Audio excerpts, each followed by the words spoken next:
Yo, Bakayalo Kono Yalo, et oui, on se retrouve pour la première page spoiler de Boruto 2 Blue Vortex, chapitre 23. Si tu n'es pas à jour sur Boruto 2 Blue Vortex, je te mets le lien vers la playlist en description, comme ça tu pourras rattraper tous les chapitres de Boruto, et après tu reviens parce qu'on va spoiler comme des bâtards, surtout par rapport à cette planche, parce que comme vous le savez, chaque mois, il y a une planche qui est diffusée directement sur le site de Naruto officiel, et c'est ce qui amorce le chapitre 23 de Boruto. C'est une page au hasard et ça nous met déjà quelque chose un peu l'eau à la bouche. Donc on va découvrir ceux qui vont nous spoiler et puis voilà, on va débattre un peu à côté. Mais avant de commencer la vidéo, oui, instant auto-promo, mon nouveau manga Watermana, disponible également et gratuitement sur Manga Draft. Je te mets le lien en description, comme ça tu pourras cliquer dessus. Et après tu me fais un retour par rapport à ce banger.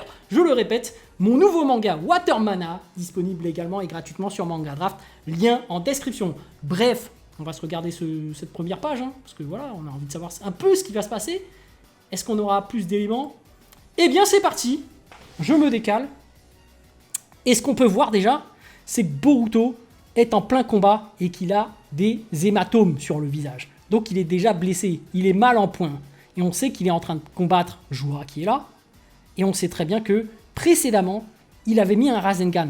Ça n'avait fait aucun effet sur Jura. Il a même fait un Rasengan Uzuiko. Ça n'a pas suffi sur Jura. Parce que rappelez-vous, il s'est dit « Ah, Rasengan Uzuiko, ça me rappelle mon bijou Dama ». Comme lui, c'est une partie intégrante de Jubi. Hein. C'est l'évolution de Jubi, Shinju Ego, de Jubi. Donc il s'est dit « Ah, je connais ça ». D'ailleurs, il utilise ces fameux bijoux Dama avec ses yeux. Donc il connaît très bien comment fonctionne le Rasengan. Et du coup, il a désamorcé le Uzuiko. Et là, en fait, Boruto, il a plus de carte en main, en fait. Il se dit, putain, comment je vais faire pour pouvoir le combattre? Comment je vais faire pour l'abattre? Donc là, on voit que dans la deuxième case, Jura lui attrape le bras. Donc Boruto est hyper rapide. Ça veut dire que Jura, quand même, il est allé super vite pour lui attraper son bras. Parce que, voilà, on sait très bien que Boruto, il a à peu près la même vitesse que le 4e Hokage maintenant. Il peut se téléporter et tout. Voilà, c'est quelqu'un que tu n'attrapes pas comme ça. Mais on peut constater qu'il est en train de faire des sigles ninja à une seule main.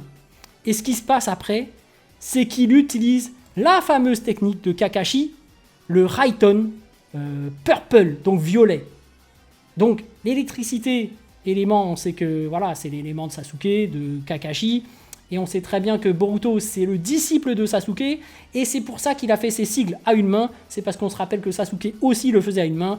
Et particulièrement à la fin au début de Boruto, parce que voilà, à la fin de Naruto Shippuden, il avait perdu son bras, donc il se battait à un seul bras. Là, on voit que vraiment, Boruto copie ses techniques, tel maître, tel disciple, et du coup, il utilise cette technique, donc l'éclair violet, en plein sur Jura. Mais, rappelez-vous ce qui s'est passé avant. Jura, il s'est pris un Rasengan. Jura, il s'est pris un Rasengan Uzuiko. Vous croyez vraiment que cette attaque va réussir à le vaincre? Moi, j'y crois pas du tout. Ça lui a pas fait grand-chose. À mon avis, si c'est un Raikiri violet qui est capable de battre une évolution de Jubi, le démon a dit que, une évolution en plus, bah, ce serait un truc insensé en fait. Donc pour moi, ça va rien lui faire.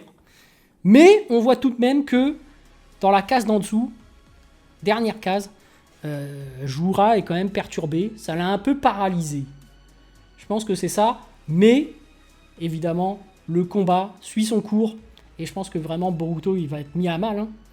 Il va se faire avoir. Moi, je vois pas d'autre solution, parce que là, Jura est trop puissant pour lui. Donc, il va falloir trouver des solutions, peut-être activer son Kama, et peut-être le Jogan, les amis. Oui, le Jogan. Mais peut-être que ce sera tout simplement Momoshiki. Bref, on verra ce qui va se passer. Mais j'ai vraiment hâte. Ou peut-être Kawaki. Hein. Peut-être que Kawaki va arriver en volant parce qu'il a désactivé son limiteur. Donc on verra. On verra ce qui va se passer. Mais voilà. En fait, j'ai une théorie sur le Jogan. Je pense qu'en fait, c'est un Byakugan quand c'est Momoshiki qui le contrôle. Mais quand c'est Boruto qui contrôle Momoshiki, ça devient un Jogan, les amis. Et peut-être que Boruto maîtrise désormais Momoshiki, parce qu'on sait très bien que Momoshiki ne peut plus prendre le contrôle de Boruto. Mais bon, on sait très bien que non. Bon, enfin bref, on verra ce qui va se passer. Parce que je pense que quand il va maîtriser Momoshiki, ce sera uniquement qu'à la fin qu'il aura ce fameux Jogan. Mais après, c'est vrai que le Jogan, attention, peut-être que c'est un pouvoir qui lui permet d'arrêter le temps. Donc on on se dit que le Jogan, c'est particulièrement puissant. C'est peut-être même plus puissant que tout ce qu'on a connu, parce que Arrêt du Temps, c'est un truc de malade. Donc voilà, les amis. Bon, première planche qui en dit long, hein, le combat va se poursuivre, et que voilà, on attend du lourd. Et on se demande bien comment Boruto va s'en sortir face à un type comme Jura qui est hyper puissant. Sur ce, les amis, je vous dis donc à plus dans le bus, ou plutôt à plus tard dans le car, ou plutôt à bientôt dans le bateau.